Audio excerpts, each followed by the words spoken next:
Oh, there we go. All right. Detective Knell, how we doing, sir? Good afternoon. I just got off work, so it is afternoon for me.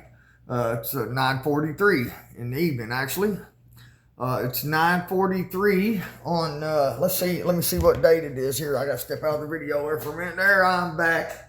It's 9:44 on Wednesday, October the 4th. So this is legal, so you could use this here video, see, in court or anything else if you need a testimony from me or anything. See, that's what we're going to do here right now today. I'm going to talk to you, and I'm going to drink me a here cup of coffee. You like coffee, Detective Knell? Jim Martin loves coffee. Now, here's the issues we got here, see. You're wanting Jim Martin to come to Meade County, Kentucky. Now, you're wanting Jim Martin to come across the street from Darren Sipes' office. And Darren Sipes is the man that's caused a lot of shit for me due to my involvement in the Deborah Sipes case in the late 1990s. When I moved to Akron, Kentucky in 2017, I was recognized by Leah Sipes as this confidential informant. Oh, this is going to be a great video here. See, I'm not going to do cussing or call people niggers or anything like that in this video. It's going to be a good video. So, which I got 68 videos on YouTube, Instagram, Twitter. I've made the Meade County Sheriff Department quite famous. And I've had over 42,000 hits. That's a lot. That's quite a lot. Maybe not in the 5 years that I've been battling you guys. And all I'm trying to do is get you to do your job. You sworn, took an oath, and sworn yourselves to do a job, and that job was to protect and serve. Even to protect and serve accused child molesters that are victims of a revenge crime like myself. So we're going to go over some things here. One of those things is you want me to come to Meade County, Kentucky. Said you won't start an investigation unless I come to Meade County, Kentucky. I don't have to come to Meade County, Kentucky for you to do your job. There's actually no reason whatsoever for me to come to Meade County, Kentucky, unless y'all plan to beat me up while you arrest me, or come up with some false bullshit claim like disorderly conduct or some other weird ass dumb shit where y'all could try to probably arrest me. Which I wouldn't give a fuck about anyway. I'm sorry, I wasn't going to cuss. Just because I'd fight it in court and I'd win. See, Jim Martin's a winner. Unlike the Meade County Sheriff Department, who are going to be losers in this battle if it continues. I can do this for another 10 years, 5 years, or whatever. I'll slam you guys all over social media, and I'm getting a lot of reviews. A lot of people don't like you guys. You guys are crooked as hell. Now, here's what we're going to go over. You said that you wanted me to come to Meade County. You wouldn't start an investigation unless I come there. Well, I'm not going to come there, and you need to start an investigation. Okay? Now, the reason why I'm not going to come there is because you will have to agree. My lawyer agrees with me. And I'm sure the FBI, when they step in, they're going to agree, and they're probably going to arrest a lot of you officers because what you're doing is corrupt. Now, my life is in danger. I've proved that in Meade County. I gave you statements from Vanessa Stiles that was 46 pages long that says she's seen videos of me, and she is guaranteed I have 2 contracts on my life. She said that this involves the cartel. It does not involve the cartel. What it involves is a group of informants and officers from Post 4, E-Town, Kentucky. That's where the dope came from, see, that I was to be set up on. E-Town, Kentucky, Post 4. And this Trooper Young, he had me put in a mental institution when I went there with my claims of being an informant. That was illegal too. See, I went to Meade County, I went to Post 4 and told him that I was a informant for Post 45 in Indiana, and presented my 3 complaint forms. The 3 initial complaint forms was that my home was busted in, and the Schmaders, Timothy and Michael, and Brittany Romano's 2 brothers beat me with rifle barrels, stabbed me in the head, and left me lay in the pool of blood. My sister was an eyewitness to that account, so was my mother. I sent you copies of both of those statements. Yet you refused to arrest the Schmaders or the Romanos. Why, I have no idea. protecting them, I'd assume. Now you're going to say, well, Jim Martin, I'm not protecting those individuals. And Jim Martin's going to say, well, Detective Knell, you're a liar. And the reason why I would call you a liar is because one of the reasons is you stood on my front porch in front of my mother that you called a liar, which she's not, and stated when I went to hand you those complaint forms, you stated it wasn't your fucking job, that it was a job for the county attorney. Well, I sent them to the county attorney, and guess what? It ain't the county attorney's fucking job. Her fucking job was not to get on the phone 7 days later and tell me there was not enough information. Her proper procedure would have been to hand those directly to Rick Harden, who prosecutes felony cases. See, the county attorney don't prosecute felony cases. She handles county cases. So she didn't follow proper procedure. Neither did the next prosecutor. Both of those prosecutors will probably be indicted on federal charges of organized crime. And that's what this is, organized crime. Now you're going to say, well, Jim Martin, this and that. And Jim Martin's going to say, well, Detective Knell, you're a liar. Because that Saturday when I posted the posts on the sheriff's Facebook, and you rushed to the house real quick and said, what can Meade County Sheriff's Department, what can we do for you today, Jim Martin? And Jim Martin told you. And,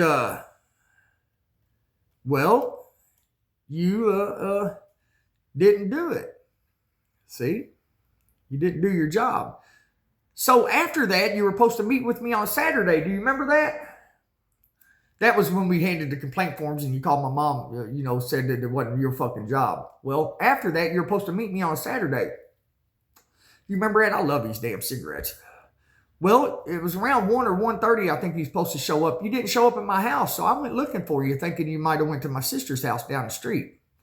When I rode around the corner and I come down the back side of the road, guess what I seen, Detective Knell? Well, I seen your baby blue 4-door Crown Vic. Is it a Crown Vic or is that a Mercury? I don't know. Either way, it's a Ford. Guess where it was sitting? Well, it was sitting in the guy who sexually assaulted me's driveway, Mark Kevin McCubbins. That's who you was talking to, sitting in his driveway. But you were supposed to be at my house taking a police report. Guess what? You never showed up at my house. You went to Mark McCubbins and you chose to protect him, and then you left there. Jim Martin seen you. You know what I mean? I should have took a picture of you. That would have been even better. Boy, to have a picture of you doing that would have been great. So, anyway, that's why Jim Martin don't trust you, son. So, anyway, I won't be coming to Meade County. You know, when the FBI do step in, and they're going to step in because I'm drawing so much goddamn attention that sooner or later, I'm sending them email after email after fucking email. I'm calling them. And making reports. I'm doing everything in my power to get him to step in. Now, my second complaint form was where Eric Dunlap showed up at my house, offered me $1,500 to burn down the residence at 375 Eagles Nest Road, which was the residence of the Schmaders, the people who attacked me. So his partner could purchase that property cheaper. His partner is a man named Shannon Short, he stated. I wrote it down for you in the statements. I sent them to you. Shannon Short went around offering everybody on that road money for their properties. And when they didn't sell, he torched your homes or had people torch them. Right? Well, one of them people was left at my sister's house, Jason Burgess. Back to my complaint form. So I had Eric Dunlap escorted off my property. And after I escorted him off property, I told him if I caught somebody coming across my property to throw a match at their place, that something bad had happened to him. I fucking meant that too. By God, if I'd have caught him up there trying to throw a match at somebody's house, boy, I don't know what would have happened. Hell, might never have seen that boy again. Who knows? I can legally say it too. See, if I'd have said, hey, I'm going to kill him, that's illegal. See, I can't say that. That's illegal. But if I could say, well, you just might not ever see him again, that's 100% legal. That's probably what would have happened. It's good coffee. So anyway, on to the third complaint form. The third complaint form is after this bald Mexican who I think was a post 4 cop. His name is Junior. That's what he goes by. I got over 40-something names this guy deals pounds of meth to in the Oklahoma area. Jill Brooks, there on Eagles Nest Road, William Rhodes. Everybody can ID this son of a bitch. In front of me, a pound of meth. fronted it to me. So legally, y'all can't do nothing about that either. See, I never paid for it. So I flushed it down the sink is what I did. So I robbed post 4, and it started a bunch of shit, didn't it? Cops don't like to be robbed for meth that was used to set them up, set people up, you know what I'm saying? So anyway, Mark McCubbins comes to my house, grabs me by my shoulders, pulls me down into his lap with an erect penis. He got a little pecker on him too. And told me I was going to pay $5,700 for that pound of meth with my asshole. With my asshole. My asshole's tight, like that.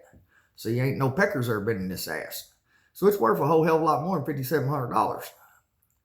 So I ran next door to the Schmaders, who will agree that I asked for a rifle and shells, Edward Schmader and Timothy Schmader. And I ran back to the house, and if he'd still been sitting in my kitchen chair right there, buddy, I'd have blew his brains all over the walls right there, because ain't no fucking man talks to me like that. Tells me they're going to fuck me in my ass over $5,700.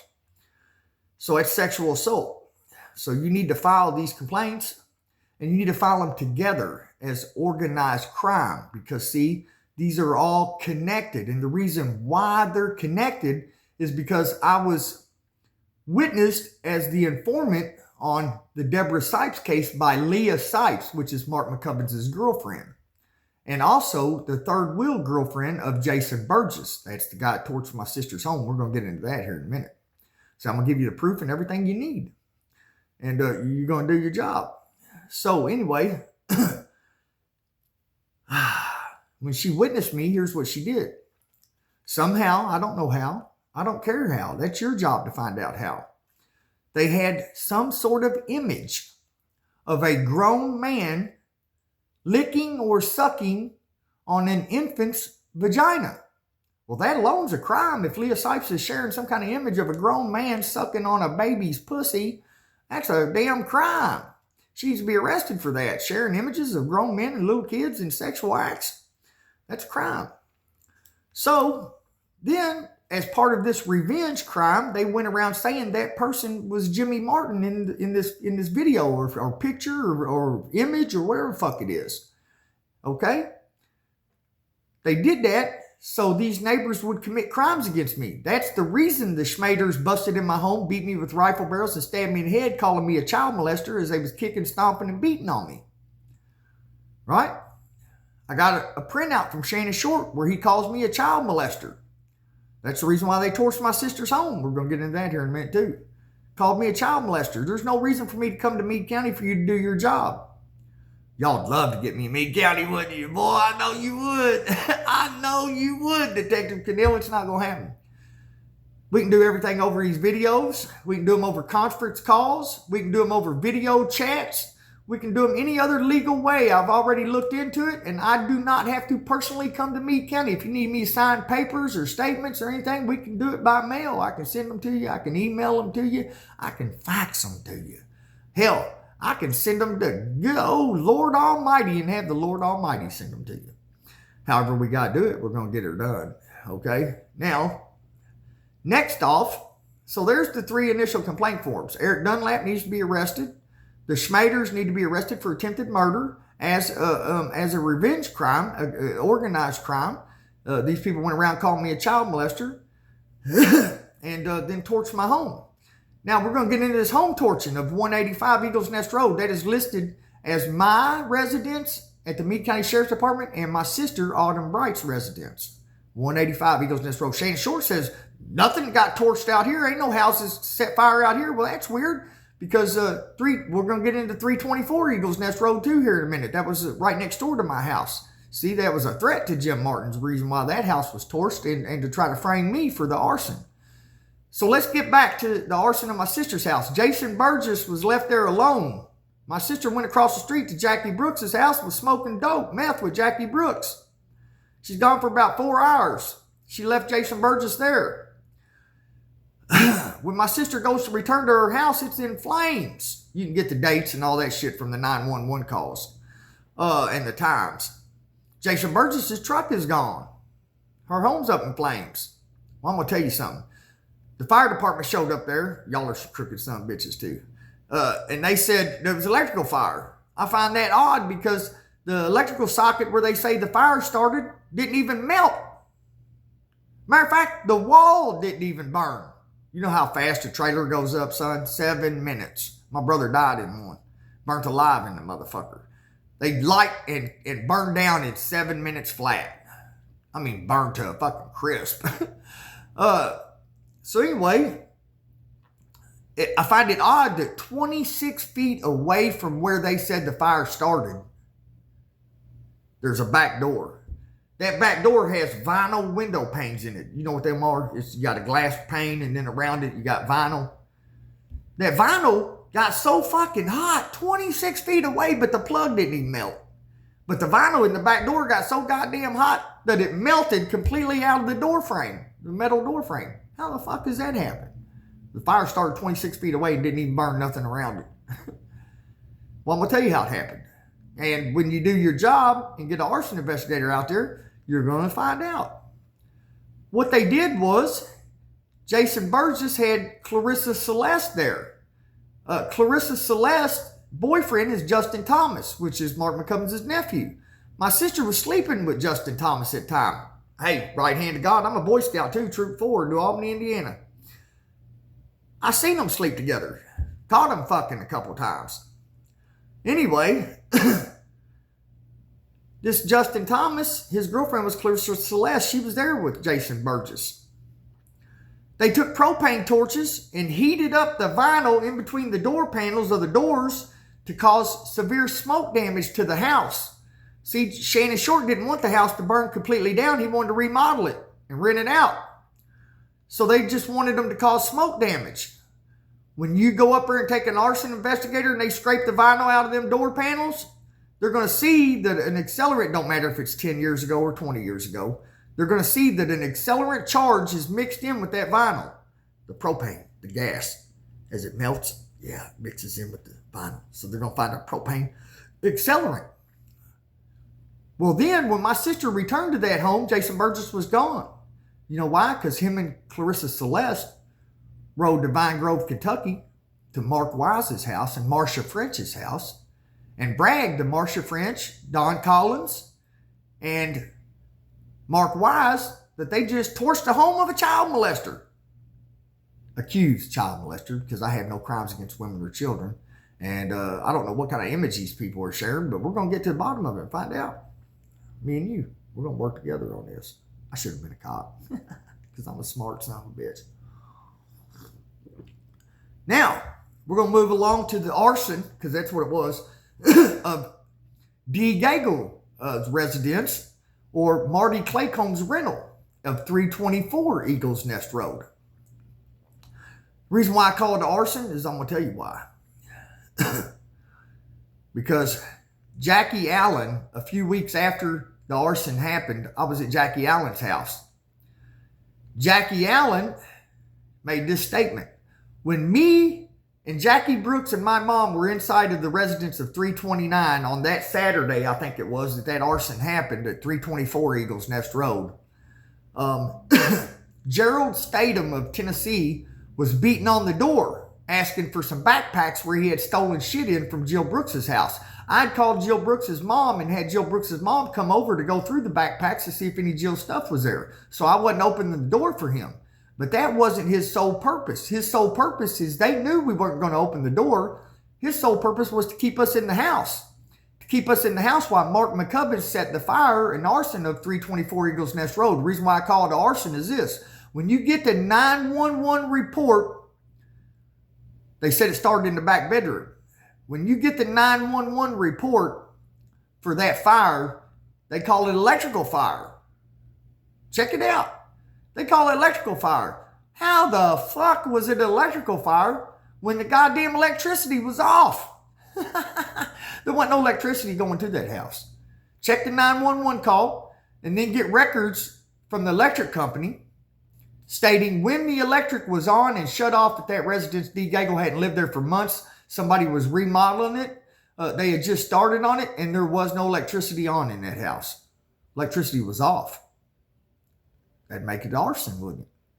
By God, it sure would. I'm going to tell you how Mark McCubbins did it too. Underneath that house, I know this for a fact because I I helped work on a couple things in that house. Underneath that house, for the flooring, was this pink insulation board. Boy, if you hold a lighter to that shit, it goes right up. Well, me and my father-in-law was over there, Terry Carpenter. He's dead now. We were walking around the house after it burnt. We was clean, they was cleaning it all up and everything. And I got paid to help. So, anyway, I seen where the underpinning was pulled out a little bit on the far back corner. What Mark McCubbins did is he pulled that underpinning back and then took a big lighter and reached up under there and lit that back bedroom floor up. They said the fire started in the back bedroom. It was electrical fire. It wasn't electrical fire because electricity was off at that residence. Check it out. Get the 911 call, then get the records of the electrical department. You'll see there was no electricity on in that house. Boy, it gets even better. Guess what? A week after that arson, I'm at Jackie Allen's house. Me and Jackie Allen, Jackie lives right across the street from Mark McCubbins' mother, where Mark also lived in a camper. Jackie Allen, me and him sitting at the table. Well, we're smoking some meth, some good meth too. I mean, it's real good. We're smoking a little bit of meth and we're getting high. And I'm talking about the arson up there. And Jackie Allen says this. He said, I'm telling you this in confidence. He said, but guess who I seen that night? I said, who? He said, just 2 minutes or 3 minutes before the fire truck arrives, he seen Mark McCubbins coming from that direction, pulling his bicycle in his mother's driveway. And goddamn, 4 o'clock in the morning? Guess what? At the same time Mark McCubbins arrives on his bicycle at his mama's house, Gerald Statham arrives at 185 Eagles Nest Road, the home of Jim Martin and Autumn Bright. And he was witnessed there by Autumn Bright and Sheriff Philip Wimpy's scumbag needle junkie nephew, Roman Whalen. Sounds like they set that fire and one went one way and one went the other way, doesn't it? Trying to look for a place to hide real quick, knowing that the police and fire department's coming as a threat to the child molester, accused child molester. Because that's what they're calling me. I don't know anything about being a child molester or anything else. So you need to get with the program and get these crimes investigated and prosecute my 3 complaint forms. Any other information you need, Detective Knell, you can converse with me on my telephone. That phone number is 502-689-4947. It's a crying shame, and the FBI is going to see through all the emails. They're going to get all those, even if y'all delete them. They get them off your hard drive, your system, the computer system. They're going to get all the emails, years of them that I've sent down there, requesting and sending y'all information. Josh Sipes need to be arrested too for the death threats. Everything I've sent you, you need to do your job. That's a death threat. He said, I'll be taken out of the woods and murdered. It's a death threat. It's a level 6 felony, isn't it? Carries what, 1 to 5? He needs to be arrested. So does Darren Sipes. He said I'd leave his house in a body bag. We'll have to do something about that. It's 1 to 5. Y'all gonna have to quit doing favors for Darren Sipes.